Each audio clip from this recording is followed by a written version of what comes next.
You're about to embark on an audio adventure in which nothing is off limits. Politics, movies, organized crime, and the social issues that really irk you. It's all on Morano. Please welcome the man who all the talk show hosts want to be and all the politicians come to see. Live on AM 970, The Answer, Frank Morano.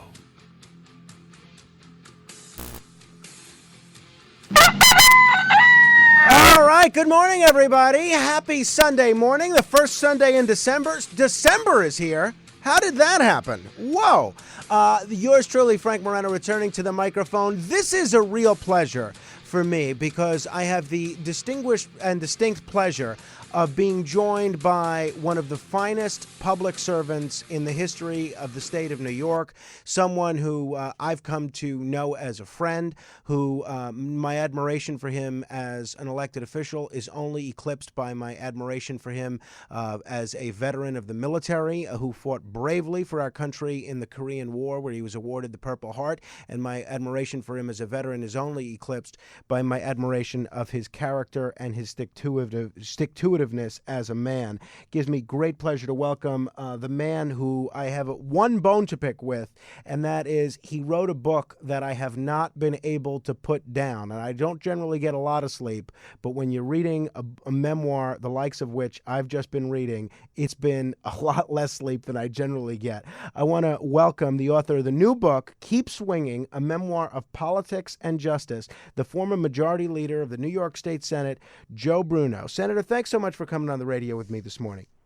Frank, good morning to you and to your listeners, and thank you very, very much for your kind and gracious comments. Really appreciate your friendship and your support and the honesty that you deal with as you're dealing with the public domain that you cover so well. So thank you, and it's a pleasure talking with you.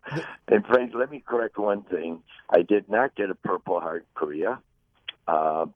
And I just share that with you. I was there, and the war ended, and I was happy that I was there, and when the war ended, and then went on from there. But I did not get wounded. I did not get a Purple Heart. Okay? You know, just so you know. I appreciate I don't think that. that's in the book. No, that it's not. It's and that's my error. And all of the injuries that you suffered were either, I guess, in the boxing ring or the political arena, which we'll get into throughout the course of the hour. That is close to a fractured skull, broken nose, and things like that. But thank you. Okay, I just corrected that. Now, maybe, I don't know, maybe emotionally, mentally, I might have been affected and I deserved a medal.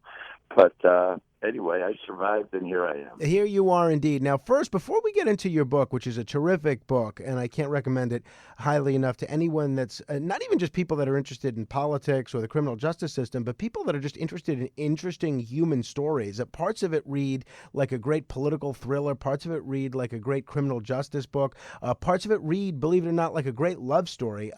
Before we get into some of the things that you write about, though, I have to get your thoughts on the election of Donald Trump. And I've been very, very eager to talk with you about this because I remember 10 years ago, you were one of the early people potentially talking about Donald Trump running for governor. You were talking about him running for governor before most people even had an inkling that he could be a candidate for anything. I'm wondering, there were parts of his message that were similar to your own political career in that he was very much not a lawyer, not another professional politician, very much a business guy, but there were parts of his campaign that were a little different from your career in that he railed against insiders and the establishment. Give me your thoughts on his election and how the kind of transition's been going from your perspective.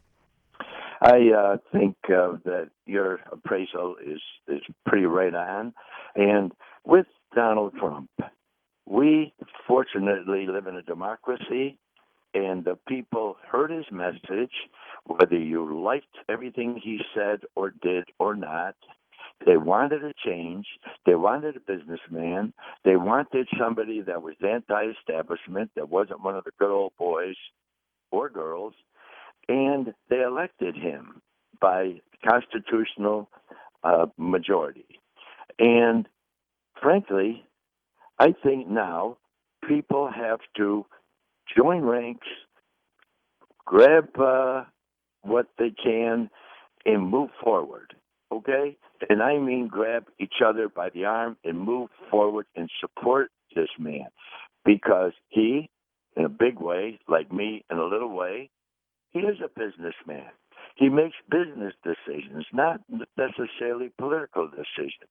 I was the first businessman elected leader of the New York State Senate in its history, which is, I think, a shame to have to say. He is one of the few pure businessmen who grew a huge company to a $10 billion company, okay, under great adversity. And I believe that he will make a great president. But we all have to now go with him, cut him some slack, stop being critical of every move he makes for those that weren't there for him. And those that were there for him, they made a good judgment. Do you think so much of the reason that the media seems dead focused, especially outlets like the New York Times, the New York Daily News, the Washington Post, many of the TV networks, do you think so much of the reason that they seem so set on attacking him and criticizing him and questioning every decision that he makes is the result of kind of the politically incorrect nature in which he speaks and carries himself? Yes, I think that's part of it. And part of it is that many of the press people like to deal in negativity. They find it very, very difficult to say, what a wonderful thing, what a wonderful job, what a wonderful choice, what a wonderful way to deal with Carrier and save 1,000 jobs that you desperately need in that area. They find it difficult to say that. They find it easier to be critical, second guess. And unfortunately, these are people who never ran for office usually, and they don't know what it takes. And they're not people who built a $10 billion business. And so, yeah, I think, unfortunately, his style gives a lot of ammunition to people who want to put him down and attack him and correct him. But that's his style, and he won with it. Now, I am very confident. I know him very well. He was always very gracious and very great with me and very charming with me and helped us when we were majority leader in the Senate and because he believed in what we were doing. And so I'm thankful for that. But he is who he is. And I believe that who he is will turn into, and he will be presidential. He's making some great choices already, and he will make America great again. And I feel good about that. Your constituents in many ways are, even though New York was not considered a battleground state at all, but your constituents that you represented in the capital region and surrounding areas, that many of which were particularly hurt by the exodus of the manufacturing sector and different factories, those are the same sorts of folks that helped Donald Trump win in states like Ohio, Michigan, Wisconsin. Do you think the Bruno Trump voter, the so-called Union Democrats, the Reagan Democrats, do you think that's a constituency that the Republican Party as a whole needs to do a better job tapping into? Absolutely, and that's one of the great benefits that President Trump will bring to the Republican Party and to this country. He will unify the country. He will create a coalition with labor and management because you truly need both in order to be successful and to create an economic climate that produces huge revenues, and that revenue supports all of the entitlements, all of the infrastructure changes in this country, and all the job creation. And yes, they are many of them the Reagan Democrats. And in New York State, Frank, as you know, it's like 3 out of 4 are Dems, and many of them go with the party line, especially in New York City, where if you come out with 28 or 29%, 27%, if you run on other than Democrat line, you're doing well. But so it wasn't one of these states that they could focus on, and that was smart of them to do that. But he lives here. This is his main domicile, and where he has his family, and where he's headquartered his business. And so I believe that's a huge benefit for the people of New York State, and consequently for the whole country. We're talking with retired State Senate Majority Leader Joe Bruno, served in the State Senate from 1977 to 2008, from 1994 until just about the time that he retired, served as the Majority Leader of the New York State Senate, and really was one of the most influential voices in state government and one of the most powerful figures in the Republican Party throughout his tenure as Majority Leader of the State Senate. And Senator, so many of our audience knows who you are, and they think of you as this strong, robust man walking up the steps of the state capitol, hitting the speed bag in his spare time, always never a hair out of place, expertly tailored, the table in the corner at Jack's Oyster Bar in the Capital Region. But you write in this book, which I confess maybe I didn't understand the full extent of this before reading this. You write in this book that your decision to go into public service and your decision to kind of achieve the levels of success that you did in the private sector were due to the kind of rough upbringing that you had as a boy, particularly watching the struggles that your father had as your mother was dying. I'm wondering if you can talk about how that circumstance in your youth influenced your later professional decisions. Frank, thank you. And my father was a laborer, an immigrant, who never really speak English well or learned to read or write because he was too busy working. When he was 16, he came over with his brother with very few dollars in his pocket. He was one of 9 kids born in Italy in a little town at that time called Bologna.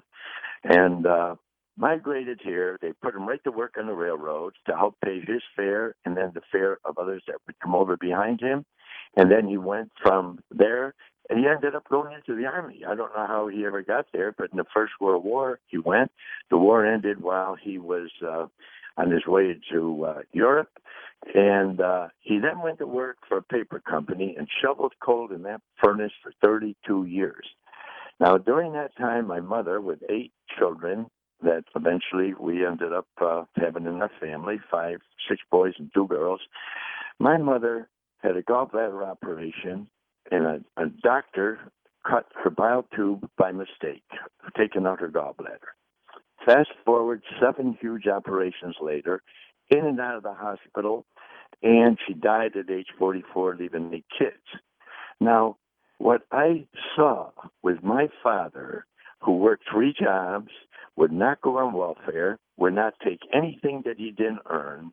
He worked day and night, literally, but he was the best man that kept those furnaces burning in a paper mill that dried the paper at the time and heated the plant.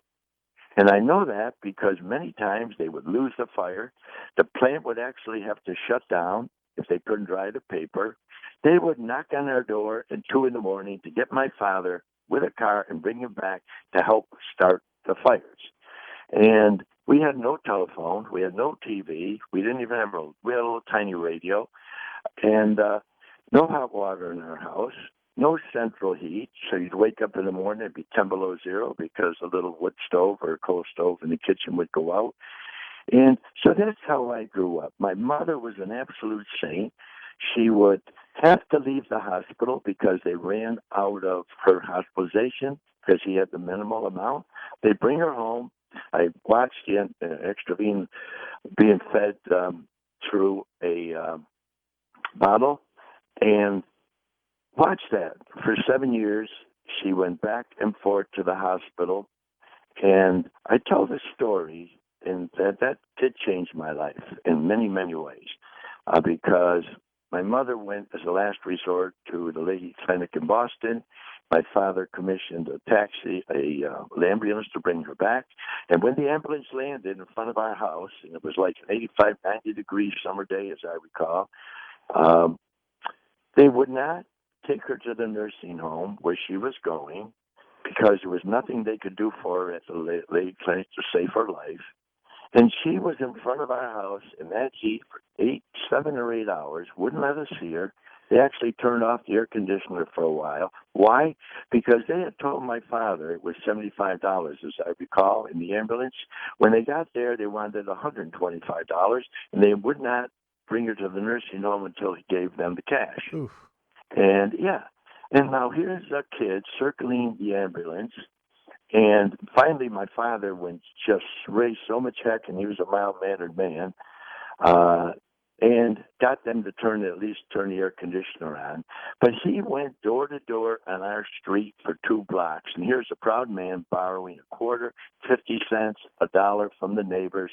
He raised the money, paid for the ambulance. But during that whole time, and my father was a very strong man, strong-willed, physically strong man. But he was one of the few times when I saw him right on the verge of breaking down, because he felt helpless, I know. But those neighbors, who many of them were on welfare, they ponied up. He kept a list of every cent that he collected in his own writing, and I later saw a list that someone had printed for him, and I believe he paid back everybody that was on that list, quarter, dime, 50 cents at a time. Frank, I can't tell you the impact that had on me. Watching my mother in and out of the hospital, watching my father, by the way, after 32 years, get laid off from the paper mill. Why? Because they put in gas, as I recall. He couldn't read the meters. They needed somebody for like an engineering background. So they laid him off at $10 a week, $10 a week. First time I really saw my father come home and have to tell my mother that he was laid off, lost his job in his middle 50s or late 50s, cried. Wow. Literally cried. Now, the impact that has on a kid, that is in his teens and a whole family, never leaves you for your whole life. So what did I learn? I learned to have a lot of faith, as my mother did. I learned from my father that hard work paid off and honesty paid off, and that you would succeed. He supported the family and never went on welfare, ever, when everybody else was on welfare, carting goods when they distributed them down at the end of the block every week. And that was my and my brothers and my sisters' legacy from my parents. And I went from there, where I worked. I started working when I was 9 years old, literally. And this is all in the book.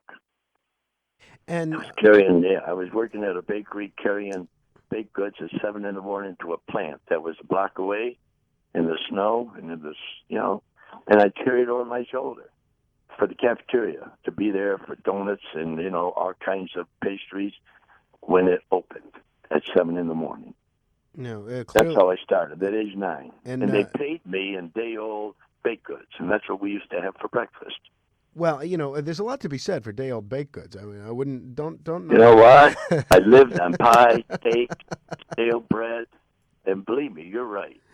We're talking with former State Senate Majority Leader Joe Bruno. He's the author of a terrific new memoir called Keep Swinging. I have to take a quick break. The senators agreed to stay with us for the hour. When we return, we're going to talk about some of the senators' time in Albany, some of the kind of things behind the scenes that you might not know unless you were one of the 3 men in a room. We'll continue next here on AM 970 The Answer. I'm Frank Morano, back right after this. Morano returns in just a moment to give you another reason not to go to sleep yet. On AM 970 The Answer. 877-970-2999. It's Morano on AM 970 The Answer.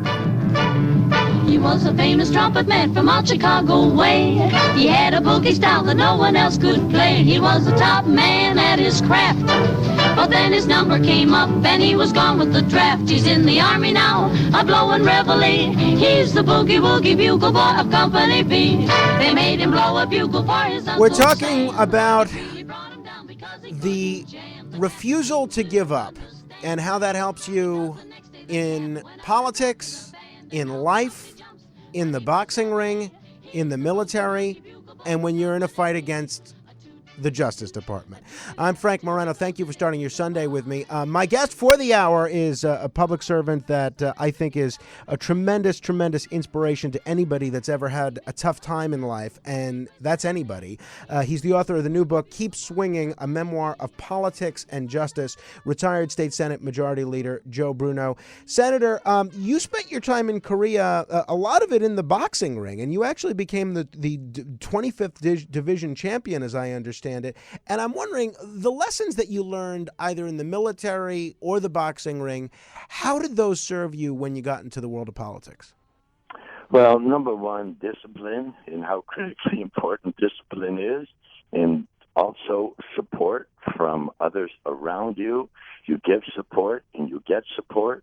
And I got there a couple, 3 months before the war ended, and we were replacements.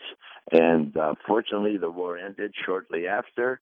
And then we were out the DMZ, pulling up barbed wire, filling in bunkers, finding skeletons and things like that, from people who had been buried in some of the bunkers.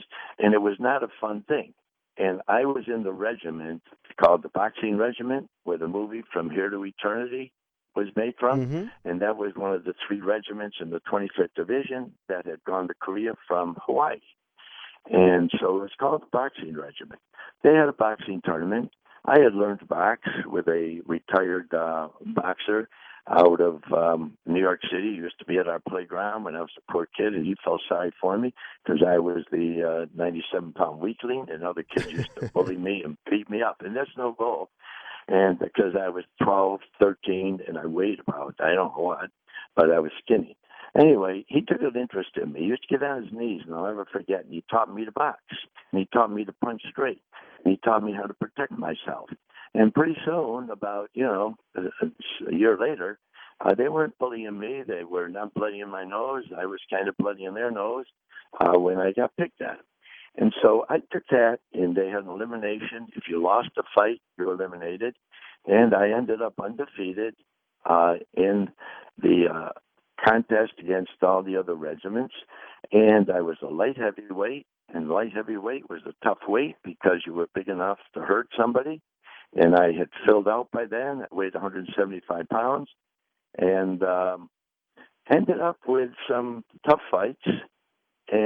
But what I learned to punch straight and keep punching and keep swinging held me in good stead. And then I had passed to go to officers training when I was in basic training, but I was in a holding pattern, and I went into the company commander and said, "When am I going to officers training?" He said, "I don't know. Could be months yet."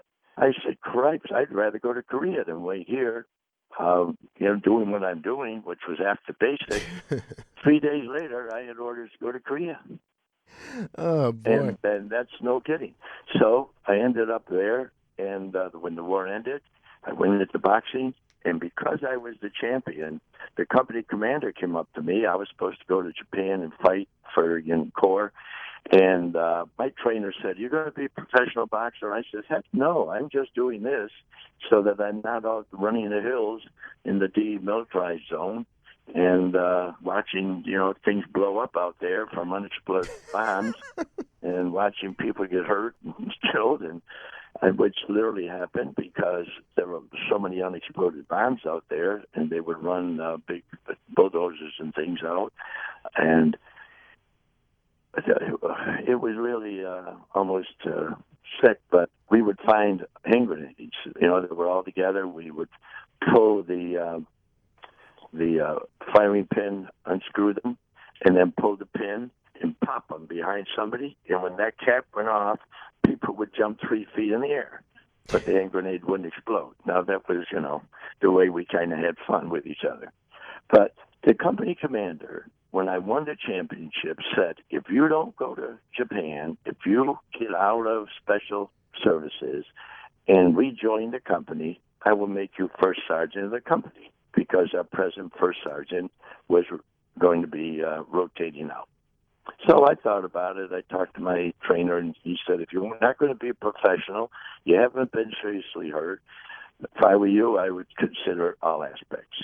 So I did. I stayed. I became first sergeant, and I got tested once or twice with people in the company who didn't think, that they thought they were tougher than I, and they were going to be champion just by knocking me around.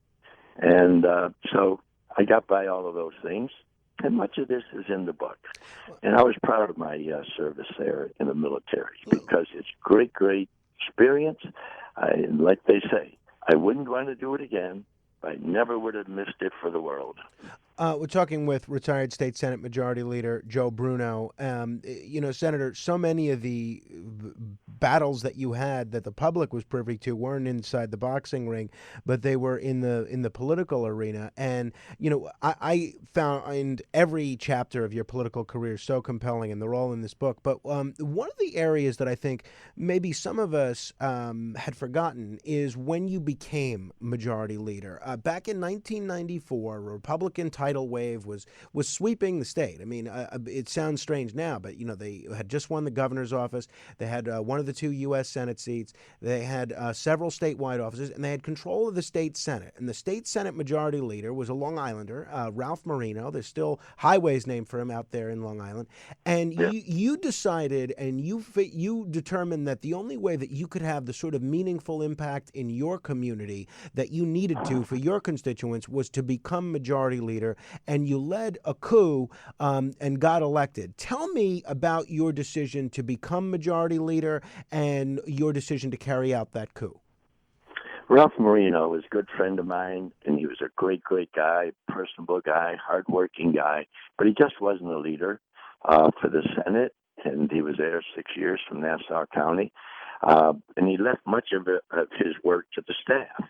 And some of the staff people, and I mentioned one in particular, they were pretty obnoxious, pretty unpleasant, treated members like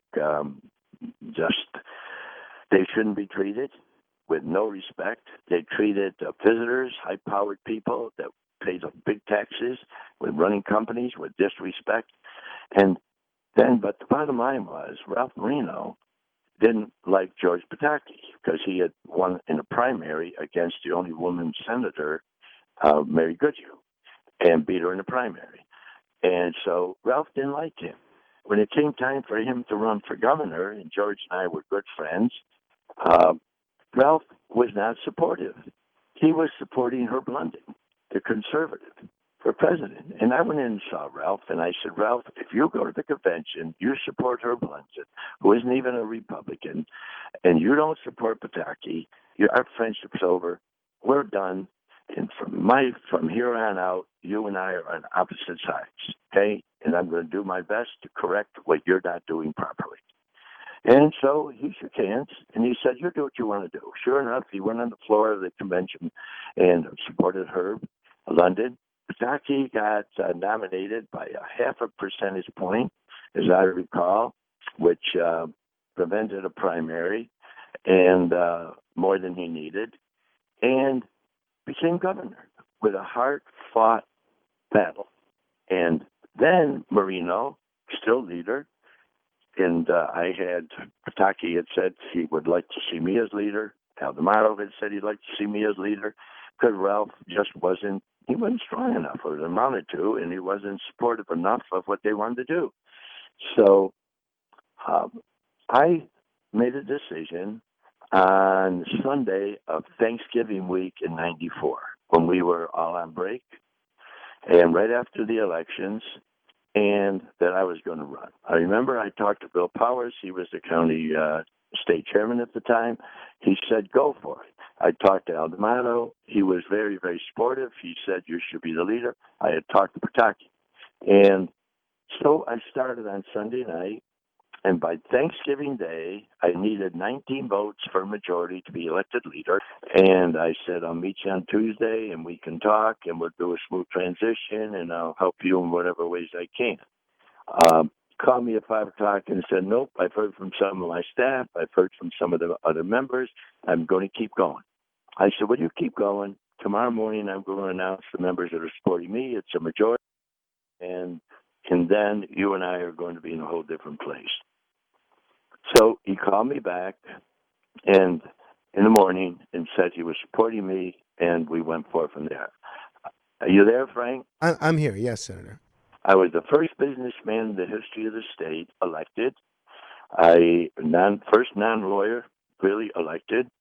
And we took over, and I think we did a fairly credible job partnering with George Pataki. And by the way, when it came to technology companies, when we took over, Pataki and I, New York State was 49th as a place to cite a technology company in the world, certainly in the United States. The only state behind us was Louisiana. When I left office and Pataki left office, we were number one and many times 2 or 3 as the most desirable place in the whole world to locate a technology company. So that's something I'm very proud of. We got Global Foundries now called, which was AMD. We got them there. And it was the first chip plant ever in the history of New York State to locate, still there, growing like heck.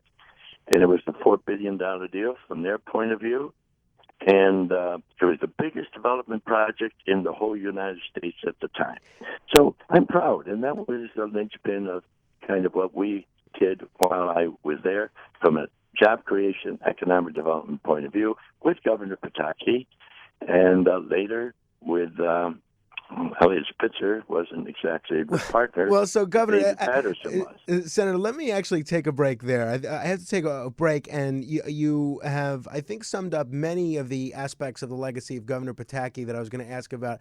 When we return, I want to ask you a little bit about Governor Spitzer, who you spend a significant amount of time talking about in this book, or writing about in this book. I want to ask you about that, and then your kind of the lessons that you learned about the criminal justice system, and lessons maybe our listeners can learn. When we come back, we're going to continue with retired State Senator Joe Bruno, the former Majority Leader of the New York State Senate, author of a great new memoir called Keep Swinging. This is Morano in the Morning on AM 970, The Answer. 877-970-2999.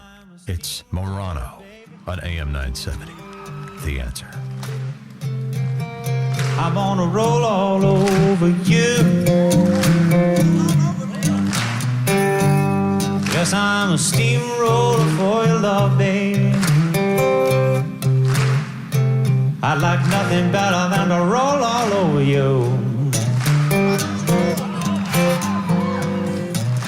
I'm gonna inject your soul with some sweet rock and roll gold and shoot you full of rhythm and flow. James Taylor had no idea he was singing about Eliot Spitzer, our last steamroller governor. This is Frank Morano here on AM 970, The Answer. Very privileged to be talking with my friend, former State Senate Majority Leader Joe Bruno, about his new book, Keep Swinging, a memoir of politics and justice. A couple of the more interesting chapters have to do with a man I consider, speaking only for myself, to be one of the most sociopathic men ever to be elected to statewide office in New York State, and that's saying a great deal. Senator, let me ask you, what were your initial impressions of Eliot Spitzer? What was it like working with him, and what did you think of his ultimate downfall? When he was AG, I got along great with him. We had great communications. Talked as supportive to me, wanted me to be the leader. We were going to do great things together because he was then running for governor, was confident he would win, and said all of the things that anybody would want to hear in my position. So I told him that once, he was elected, politics are aside, we'll go forward together. And in January of that year, we did 3 or 4 of the most difficult bills that I had to face with Shelley Silver, the leader of the Assembly, that he would never pass. Like budget reform, Eliot Spitzer bought into that, got them to do it. We passed it, and it was workers' comp reform, which Shelley wouldn't do because of the labor influence that he had. And they weighed in. Spitzer, we passed that. Civil confinement for pedophiles who knew that they couldn't be cured, and after they were released legally, they could be confined. And ethics reform, those 4 bills were huge bills. We did them all in January. After that, I don't know what on earth happened to Eliot Spitzer in his head. I honestly believe that man had the wherewithal and the way he could function to go forward and stay as governor and maybe even run for president. But something happened, and you said he was a sociopath, and I believe he is. I said he needed help mentally. He needed psychiatric help for himself, and it turned out to be absolutely true. That's for sure. Senator, Very sad, Frank. it's incredibly sad. Someone so talented in so many different areas, and obviously so intelligent, to have this lack of character and these sort of ethical failings and this obsession with, with hurting people at times. It's incredibly sad.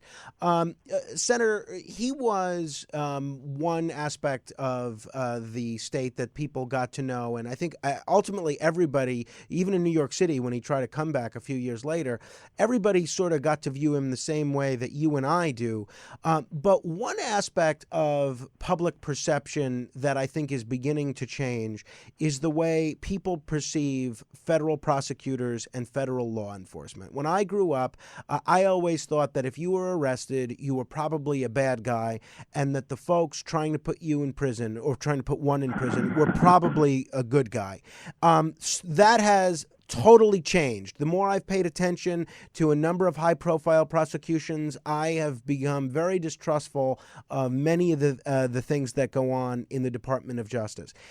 In December of 2009, you were convicted of 2 counts of mail and wire fraud. You were acquitted of 5 felonies, and there was a hung jury on another charge. And then those convictions were both overturned by the Supreme Court, and then amazingly, at a cost to the taxpayers that I can't even imagine, even though you weren't in office anymore, even though that you were a cancer survivor and well into your 80s, in 2013, the federal government chose to try you again. And thankfully, a jury acquitted you. Now, Senator, I can't imagine if someone didn't have the money to hire the lawyers that you hired, didn't have the bully pulpit to fight back in the press and elsewhere as you did, they would be sitting in prison for something that they didn't do or something that wasn't a crime. I'm wondering if you could spend a minute, Senator, telling our audience how your perception of the justice system changed because of what you were put through. Frank, thank you. Judge Scalia, bless his soul, he said that 100 million Americans could be indicted and convicted under the law that they indicted me under, the Honest Services Law. And he was right. It was a no-brainer. All they had to do was have circumstantial evidence, and they could convict you under that law, which is what they did. And the judge refused to wait for the Supreme Court, put me on trial for a month, a week. They were out. And it was unbelievable. 3 years they investigated me, as many as 82 FBI people and U.S. prosecutors on my case, like I was a terrorist, like I was a serial killer, And here I was at the time still in office. When I left office, I frankly thought maybe life would get better. Sure enough, when I was in business, I was being very successful in what I was doing. 7 months after I left office, or 6, they indict me, and it was a no-brainer. They convicted me on 2 out of 8, and it was a no-brainer. They should have convicted me on all 8 under that law if they were competent. U.S. Attorney Hartunian was leading it, and he's still there, by the way. And anyway, but they, for some reason or other. And it was estimated they ended up spending close to $30 million of taxpayers' money trying to put me in prison. I was well into, late 70s, early 80s, and a cancer survivor twice. And yet they put me on trial the second time after I was totally freed. And that was what was unconscionable, because Double Jeopardy, Judge Andrew Napolitano, who wrote the foreword, and he is a great, great student of the Constitution, has written some great books on the Constitution. He is with Fox News as their legal analyst, chief legal analyst, and a great friend. He wrote about the injustice of what they were doing with Double Jeopardy, statute of limitations, and with the law as it was held together. They kept 2 of the 5 parts of the Honest Services Law with the Supreme Court, and that's where they went. But it was so ambiguous that I guess they thought, and that's what they think, they're overwhelming force. You cannot fight them. They've got more money than the U.S. Treasury will afford them. They're no holds barred. They do anything and everything And that's why we have 5% of the population in the world. We have 25% of the prisoners in the world. Think about that. Many people have to plead guilty. And I've got friends that pled guilty because the lawyers wanted $1 million to represent them and take them to trial. They couldn't raise it. They went to prison. That is wrong, wrong, wrong. And I'm not indicting the whole justice system, but I sure am indicting prosecutors who climb over people in high places in public life to advance their own careers. And that's exactly what happens in that system too many times. It's wrong, wrong on every count. There's like 4,500 plus criminal laws on the federal books.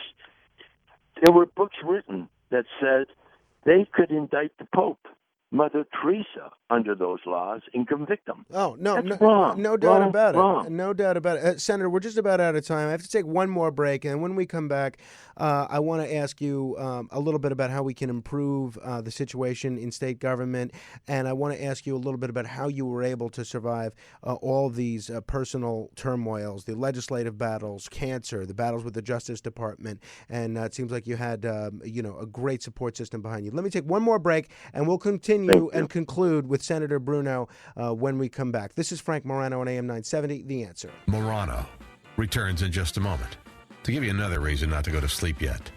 On AM 970, The Answer. 970-2999. It's Morano on AM 970, The Answer. No, no, they can't take that away from me. The way your smile just beams, the way you sing off-key, the way you haunt my dreams. No, no, they can't take that away from me. Oh, in the final couple of minutes that we have with former State Senate Majority Leader Joe Bruno, you're reminded of this song, and it's even referenced in his new book, Keep Swinging, that no matter what happens to you, cancer, battles with sociopathic politicians, political turmoil, and anything else, they really can't take away your accomplishments. And it was such a poignant and important life lesson, one of many that's in this book. And Senator, you've certainly accomplished a great deal. All you have to do is drive around the Capital Region, whether it's Joe Bruno Stadium or all the technology companies that you've brought to the region, or all the improvements that you're responsible for in the Capital Region, to see the indelible mark you've left on New York State, and even in New York City, quite frankly.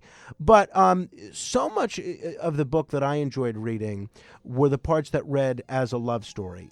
Your late wife, Bobby, she seemed to be very special, very meaningful to you, and your current partner, Kay, who I've gotten to meet a few times, who's incredibly supportive of everything you've done. How essential were these two very special women in your life in helping you get through these tough times? Critically exception in my whole life. My wife, Bobby, my whole life. If I met her when I was 13 or 14 years old, we were together 57 years, and she was there for my whole life, raising children while I was doing other things and being supportive right from the get-go. And when she passed away with Alzheimer's, I kept her home with Alzheimer's, but I went on with my life. And Kay Stafford I had known for a while, and actually offered me a job and in the company when I was going to leave the Senate. And later we got to be partners and good partners and intimate partners. And she was like a stone wall with me. She was in court with me every day. Never expected I would be indicted. I never expected to be indicted, but she was with me every day in court, stuck with me and through thick and thin, and bolstered me up when I was down. My children, my daughter, my sons, I have 2 and 2, and they were also right there like rocks. 2 of them were in court every day. The other 2 weren't able to because they weren't in the vicinity, but they bolstered me up. And Frank, I had some friends that stepped up, people like the CEO, Jim Barber of Albany Met, became my co-chair of my defense fund with John Nigro, a very successful real estate developer. Just great friends who took all of the heat, but chaired my defense fund, helped me raise money. And it was that kind of support. Everywhere I went in the street, people would shake my hand. They still do.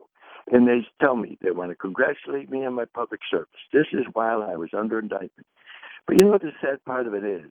If you do a poll, most people do what you said you did. If you get indicted by the feds, well, then you must be guilty.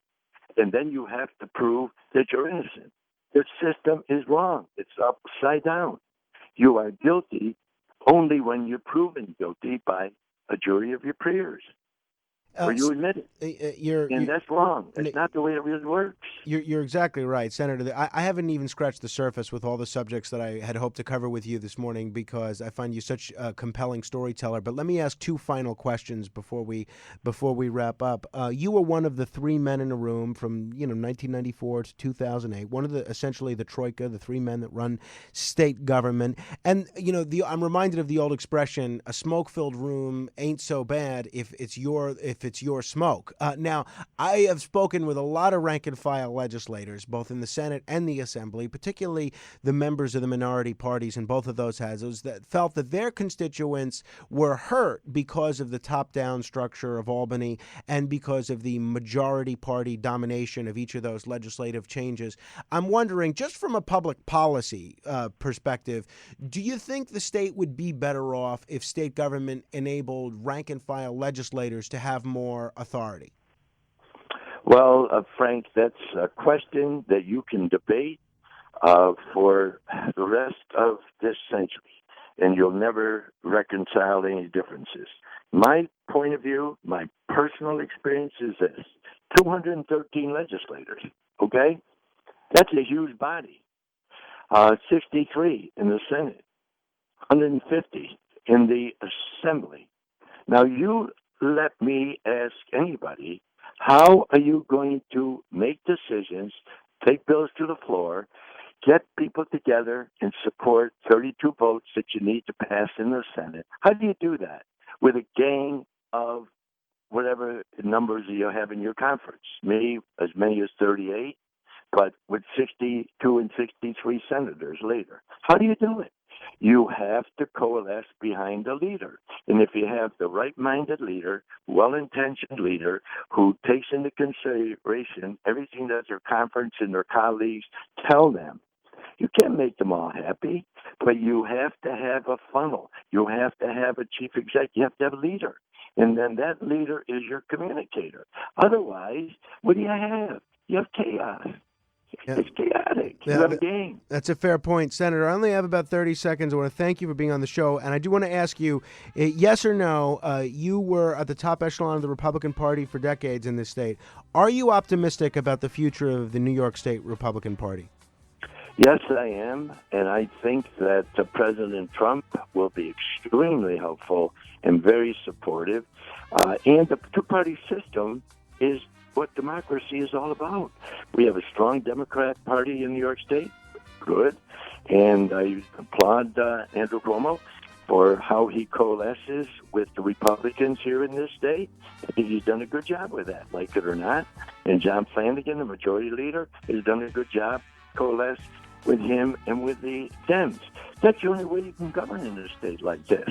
Senator, so we'll have to leave it there. We will build. I hope we can talk again soon. It's been a real pleasure. Frank, it's always a pleasure talking with you, and we will talk again. And you'll have a great, great day. Please, and I'll look forward to seeing you tomorrow night at the book party John Catsimatidis is having for you. I insisted on being invited, and he relented. In the books in all the Barnes and Nobles. The book is Keep Swinging, a memoir of politics and justice. Its author is retired State Senate Majority Leader Joseph Bruno. I recommend it highly. You want to comment on any portion of our interview, you're welcome to do so at 877-970-2999. That's 877-970-2999. This is Frank Morano. Until next hour, as my old friend Bob Grant used to say, your influence counts. Use it.